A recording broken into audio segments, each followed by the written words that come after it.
But the international community, sir, the international community can't continue, can it, to intervene in any nation that they believe is not giving its sovereign people the right to express themselves. I mean, we've been in a continuous state of war, would we not? Yeah.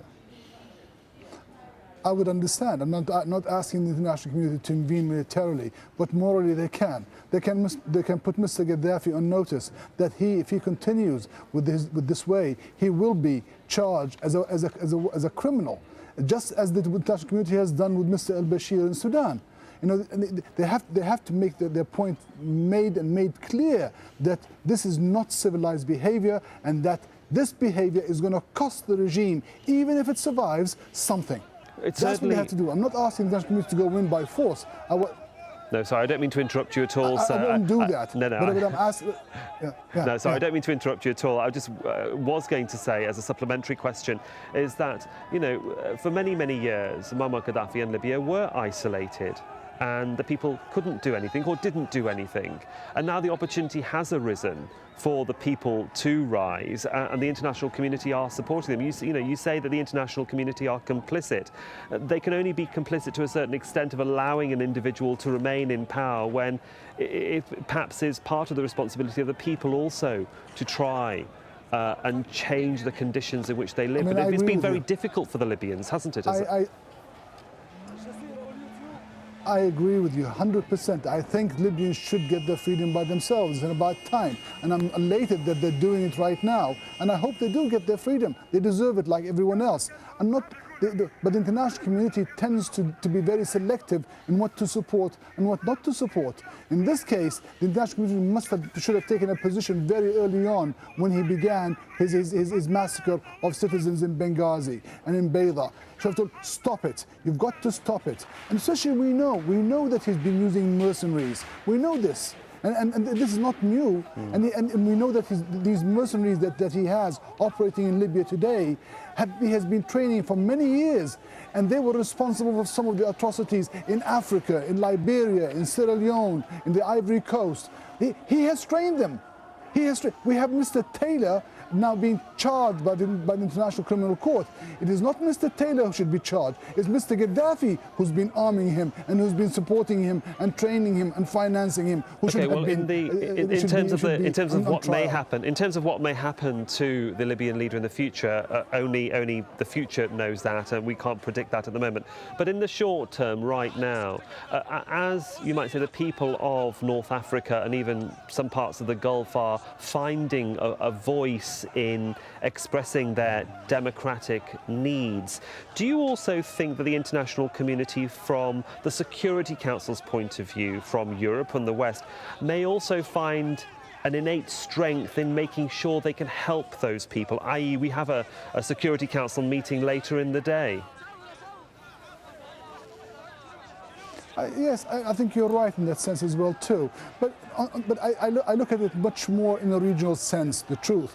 I think while the international community should adopt a stand on civilized behavior throughout the world, I think not only just in the Middle East or North Africa, but I think on a regional scale as well too. I think North Africa is very important for Europe. I've always said that the European borders don't stop at the bottom shores of the Mediterranean. They actually include Libya and Egypt and Algeria and Tunisia and Morocco. So it seems to me that this is a European issue, and Europe must take this issue of North Africa very seriously. What it's trying to do right now is trying to build this artificial wall, which Gaddafi unfortunately has been complicit in doing. Okay. It has to deal with the problem of poverty in North Africa, the problems of migration, the poverty of security, but it has to see North Africa as being part of the European continent. And if it does not do that, then we have a problem. Now, the same thing is for the Gulf as well too. I mean, I see the Gulf as a unit that also has to look at things in that matter as well too. And they have to evaluate the relationship with the United States and the Europeans. But I think as far as North Africa is concerned, it's far more important to Europe than it is to the United States. Well, for the moment there, we'll leave it. But thank you very much for your insight. Yes. I do appreciate your input here to Al Jazeera. Dr. Manzoor El-Kikia in San Antonio, Texas. Thank you. It's my pleasure. Thank you for inviting me.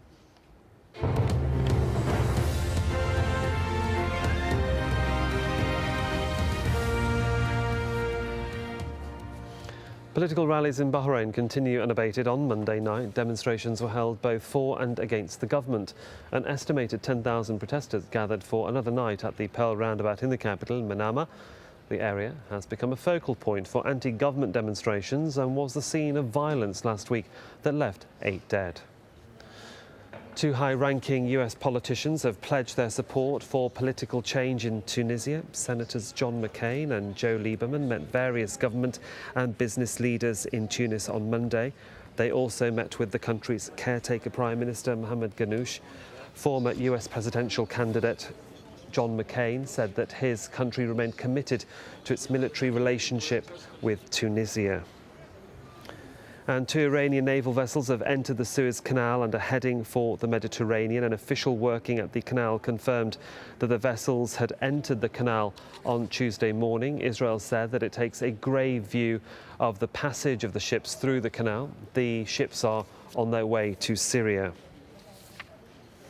At least 36 people have been killed in the stampede in Mali. Over 60 others were injured in the accident on Monday. They were among tens of thousands of people who attended a religious ceremony in the stadium in the capital.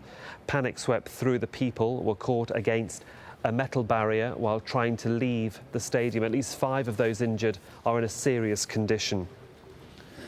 African leaders are meeting in Côte d'Ivoire in another attempt to resolve the country's political crisis. The meeting comes as Ivorian troops killed at least 6 anti-government protesters on Monday. President Laurent Gbagbo has refused to recognise the outcome of last November's presidential election, which favoured his rival Alassane Ouattara. He's also previously rejected similar interventions by African leaders. Well, some breaking news coming out of New Zealand, and at least 65 people have been killed after a strong earthquake hit the city of Christchurch. Now, that's according to the country's Prime Minister in the past few minutes, in the second major quake to hit the area in 5 months. Azar Sukri has more. A house-sized boulder crushes a building. New Zealand television captured the moment the quake struck the country's second biggest city of Christchurch. These pictures were recorded during one of the many aftershocks, badly damaging the city's cathedral. Residents described the terrifying moments after the quake struck at lunchtime and their attempts to escape damaged buildings. We couldn't get out, it all collapsed and all the doors were shut. We had to smash the window out, and then somebody drove up a box van. Do you understand a box van? And we just slid down a bit of a roof and jumped onto the box van and got down there. It's the second time in 5 months that Christchurch has been rocked by a powerful quake.